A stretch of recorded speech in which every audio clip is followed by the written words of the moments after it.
Former President Jacob Zuma is awaiting to know his fate regarding his medical parole. The Correctional Services Commissioner Makgothi Thobakgale is expected to announce whether Zuma will return to prison to complete his 15-month sentence or not. In July 2021, Zuma was arrested at his home in Nkandla and imprisoned at the Estcourt Correctional Centre. This after the Constitutional Court found him guilty of contempt of court related to his refusal to appear before the Zondo Commission. Violence which led to looting and arson erupted in KwaZulu-Natal and Gauteng following Zuma's conviction. 350 people were killed in the arrest, which cost the economy at least 50 billion rand. Jacob Zuma Foundation spokesperson Mzwanele Manyi says the former president is in good spirits ahead of the Correctional Services decision. President Zuma is fine. He's really fine. There's no real issue with him. The last time I saw him, he's really fine, and he's not losing sleep over this decision because he expects the commissioner to make a lawful decision, and the lawful decision would be to repeat what he said on the 7th of October 2022.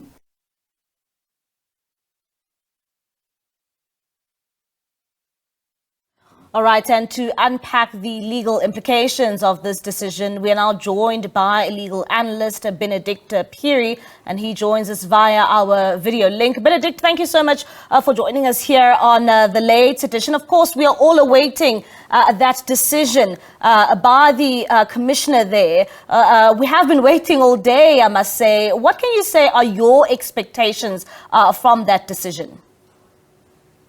We have been waiting all day, Mbali. We expected this a little bit earlier, but we've got a few hours to go before the end of the day, and we still wait.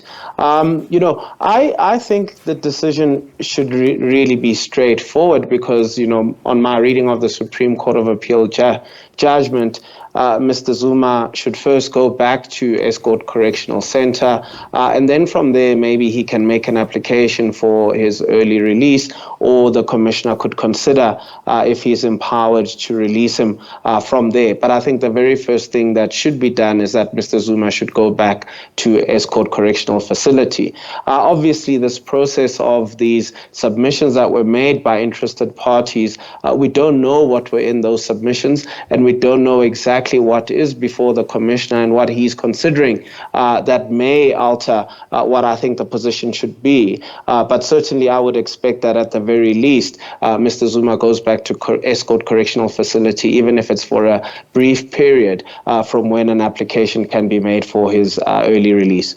And Benedict, what do you have to say about those who say, well, he has served his term and really there's no need for him to be rearrested, considering what this country went through during the July unrest in 2021?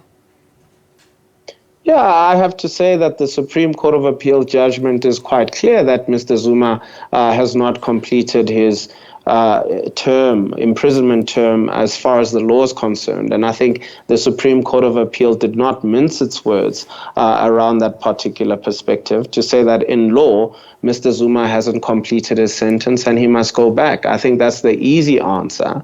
I do empathize with the anxieties around what happened last time, when Mr. Zuma was incarcerated.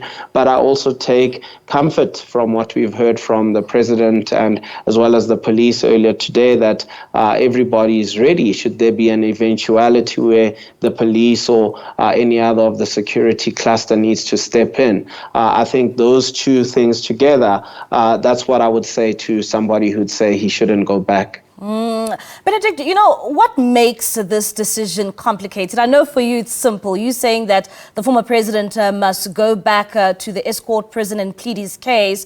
But one would also say that it seems as if it's a very complicated decision, and that's why we find ourselves here at 9 o'clock and we still don't have a statement from the Correctional Services Department.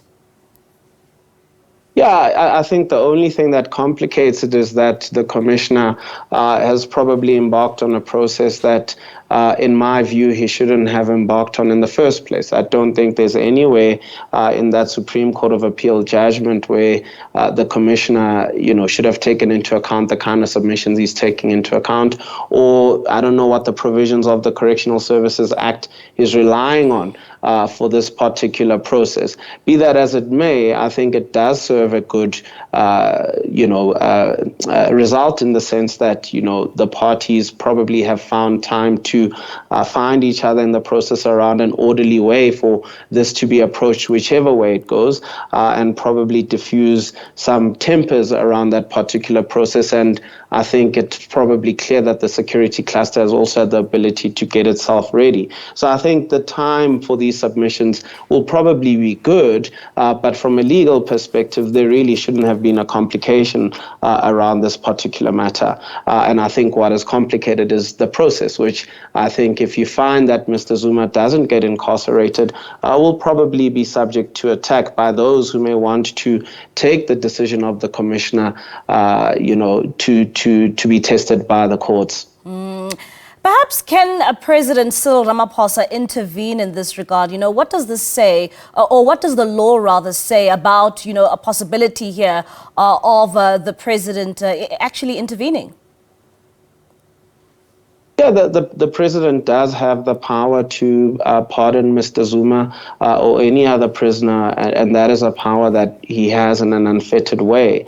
As to how it would be triggered, that's something I'm not quite sure of how it would work, as to whether Mr. Zuma has to bring an application or the president would have to just make that decision mero motu, so to speak. But certainly that is a power that resides with the president, and that could be exercised by him should he feel it necessary, and he has the ability to do so.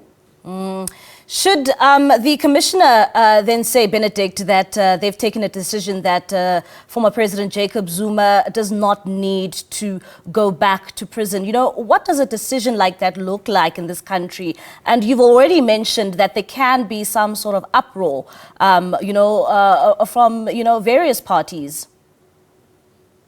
Yeah, I certainly think a decision like that will not be the right decision, and it will not be sending the right tone and message around protection of the rule of law. I mean, it's not a secret why Mr. Zuma was incarcerated. It's because he defied a constitutional court order, and the constitutional court had no choice but to, send him to prison for that contempt. And I think, that is something very serious. And certainly, I don't think that he should benefit from an unlawful medical parole process, given the gravity of, his actions against the rule of law. I think the lawfulness should be upheld throughout the process, and across that entire chain. So I think if the commissioner doesn't send Mr. Zuma back to jail, I think it wouldn't be great for the rule of law at all. And the last time the former president was arrested, Benedict, 350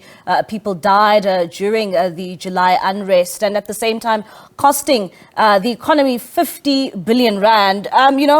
We have been told that the state security is indeed on high alert in this regard. Is this necessary for this preparation going forward while we await that decision? I think what happened was terrible and unfortunate, and I think, very sad to the families that lost people in that period. And, I'm glad that the security forces this time around are a lot more proactive, to the extent that we may face any similar reprisals or uprisings as a result. So I think that we should take comfort from that. All right, then, Benedict, thank you so much for your time at this hour. That is Benedict Phiri, legal analyst, giving us analysis from that decision. We are still awaiting from the Correctional Services Commissioner, Makgothi Thobakgale. He was expected to give us that decision a bit earlier on, but of course, just before midnight, it's something that we are indeed keeping tabs on and are awaiting. To this now.